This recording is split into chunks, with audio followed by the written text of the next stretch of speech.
Bon, ben donc là, je suis dans ColorMonkey Design. Alors, caractérisation de l'imprimante. Caractérisation de l'imprimante. Caractériser mon imprimante. Donc, créer un nouveau profil. Donc, créer un nouveau profil d'imprimante.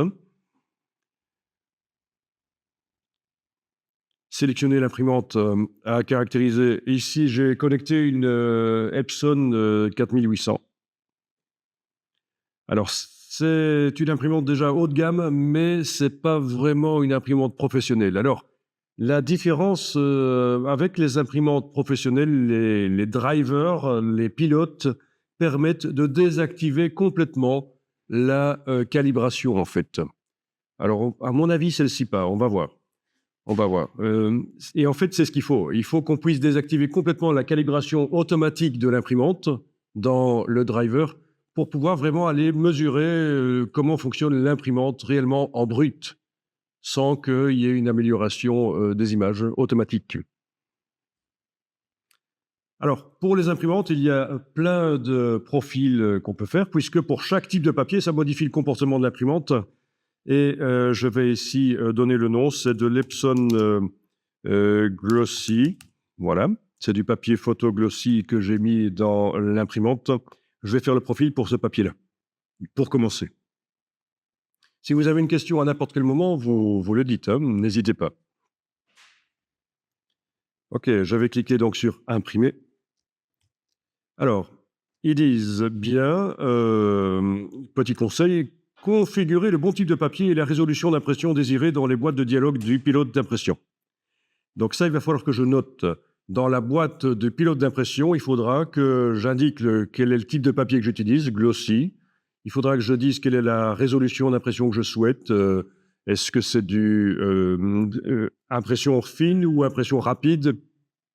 Voilà. Et ça, chaque fois que je vais utiliser le profil, il faudra évidemment que dans la boîte d'impression, je remette ces paramètres-là. Parce que ça aussi, ça influence le rendu. Ça influence le rendu. Donc, quand je dis qu'on va mesurer en brut ce que donne l'imprimante, il faut quand même que je lui indique à l'imprimante quel type de papier j'utilise, parce que pour du papier photo, il faut qu'elle amène moins d'encre que sur du papier ordinaire. Sinon, il y a des gouttes qui se forment à la surface du papier photo. C'est du papier qui est pelliculé, qui empêche que l'encre ne rentre dans les fibres, et donc il faut amener moins d'encre. On est d'accord. Donc, on va faire tenter de faire une mesure brute sans correction automatique des images avec l'imprimante, mais il faut quand même que j'indique le type de papier et la qualité, la vitesse à laquelle ça doit imprimer, avec quelle finesse. C'est ce qu'ils disent ici.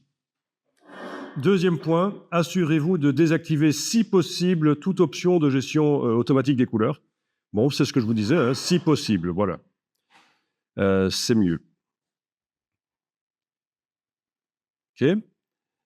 Notez ou enregistrer les paramètres de votre pilote d'impression pour pouvoir les réutiliser ultérieurement. Donc, ce sont les choses là, en fait, hein, notamment le type de papier et la résolution.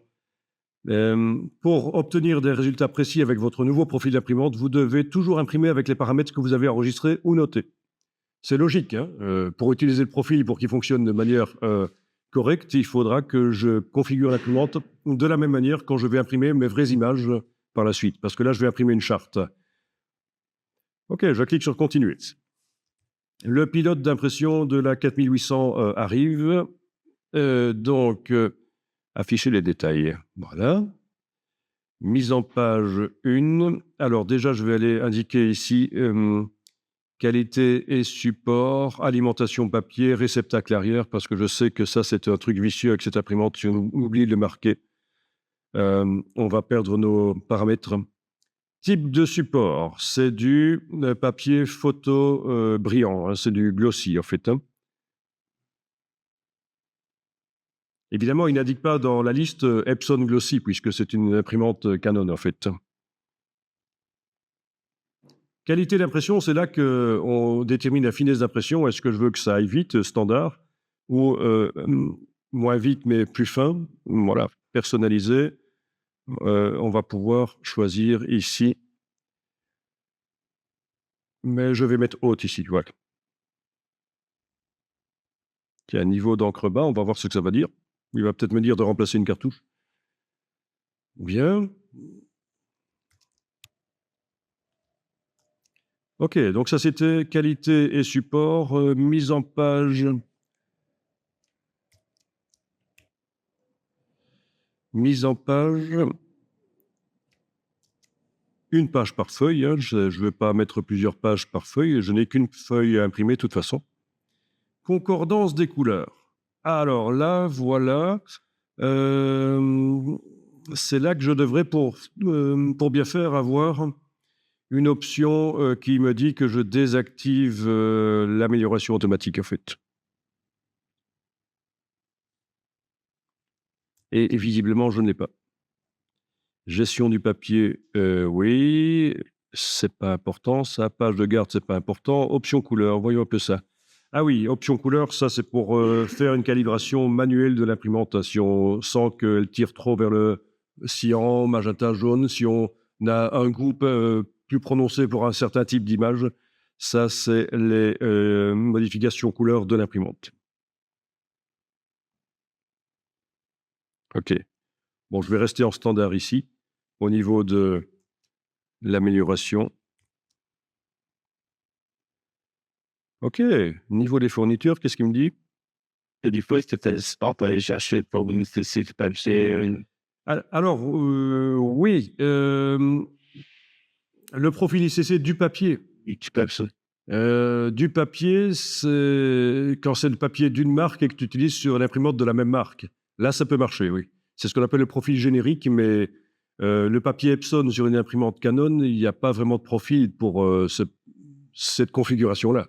Évidemment, ils n'ont pas prévu. Par contre, un type de papier Epson pour une imprimante Epson, oui, il y a un profil qu'on peut aller chercher et installer. C'est ce qu'on appelle un profil générique, mais ce sera quand même mieux de le faire avec vraiment la sonde, parce que en fait, d'un lot d'encre à l'autre, les couleurs peuvent un tout petit peu changer. Ça peut arriver. Normalement, non, chez les grandes marques, mais ça peut changer. Si tu utilises des encres, tu veux dire bas de gamme, des encres produits blancs? Oui, ouais, essayer de une imprimante qui parle tellement cher. Bonne qualité aussi. D'accord, mais donc voilà, l'encre, comme tu dis, générique, c'est de l'encre qui n'est pas de la marque. Et là, il est possible que la couleur change. Et alors, absolument, pour avoir des bons résultats, il faudra mesurer avec la sonde. Voilà. Même chose si tu ajoutes des flacons sur le côté, hein, ce qu'on appelle l'alimentation en continu, qui est quand même beaucoup moins cher que d'utiliser des cartouches. Hein. Pour ceux qui ne voient pas, je pourrais montrer l'alimentation par flacon. Même Epson vend des imprimantes comme ça. Hein. Mais en général, ce sont des systèmes qui s'ajoutent sur les imprimantes et qui font sauter la garantie d'ailleurs. Mais les imprimantes, c'est pas ça qui coûte de toute façon. Ok, donc concordance des couleurs, il n'y a pas trop le choix ici. Gestion, gestion du papier, c'est pas ça. Qualité et support, je vais prendre note de ça. Le fait que j'ai indiqué papier photo brillant et haute qualité d'impression, en fait, voilà. Et je vais imprimer. Ok. Merci. Donc là, le gestionnaire de l'imprimante s'est ouvert. Apparemment, la connexion, la communication se fait correctement. Il est en train de déboucher les cartouches parce que ça fait quand même quelques jours qu'on l'a plus utilisé. Il va imprimer la première charte et puis je vais cliquer sur suivant et il faudra attendre, ici ils disent 10 minutes, mais il faudra attendre que l'encre sèche en fait, qu'elle se stabilise parce que l'encre peut changer de couleur une fois qu'elle est sèche, qu'elle est bien sèche. Et de toute façon, faire fonctionner la sonde, faire glisser la sonde sur des échantillons qui ne sont pas secs, ça fait des traces, c'est foireux. Donc c'est une première charte d'échantillon standard avec plein de couleurs différentes qui va être mesurée. Une fois qu'elle sera mesurée, le logiciel va générer une seconde charte spécifique pour aller chercher plus loin des infos sur l'imprimante, pour en savoir plus. Il faudra que je l'imprime à nouveau et que je la mesure. Et donc, une fois que ces deux chartes sont mesurées, on peut faire le profil et l'utiliser dans les logiciels. Et qui peut le plus, peut le moins, cette imprimante qui est large gamme couleur pourra servir à simuler d'offset, faire ce qu'on appelle de l'épreuvage, si vous voulez simuler ce que ça donne chez un imprimeur. C'est ça ce qui est intéressant aussi. Et ça fait partie du processus de la gestion des couleurs. On peut faire de l'épreuvage. Ok, je vous montre, en attendant que ça imprime et que ça veuille bien démarrer, je vous montre d'autres types de chartes.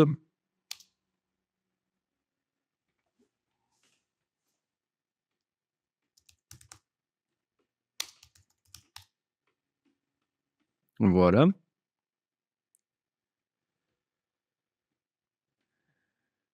Alors voilà, ce genre de chartes ici sont des chartes plus précises encore, avec beaucoup plus d'échantillons en fait, hein, que ce qu'on va produire nous.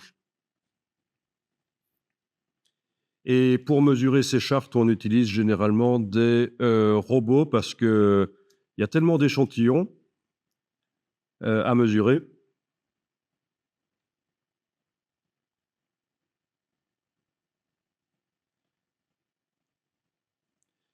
Ça, c'est des petits bouquins sur la gestion des couleurs. Il y a tellement d'échantillons à mesurer qu'on utilise un bras robotisé, en fait, hein. La sonde va être mise sur un bras.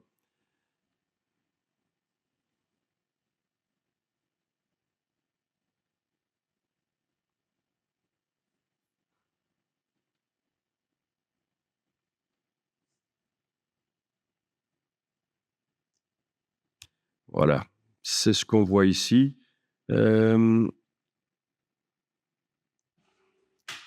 Un bras robotisé qui bouge tout seul et qui va mesurer les échantillons. Ça, c'est un type de bras. Il y en a d'autres. J'aimerais le voir en plus grand. Je le vois là, mais j'aimerais le voir en plus grand. Ouais, sinon, il y a aussi un système manuel où on fait manuellement bouger la sonde sur des réglettes en plastique. On mesure les échantillons par ligne. C'est quand même plus rapide que de cliquer sur chaque échantillon, en fait, hein.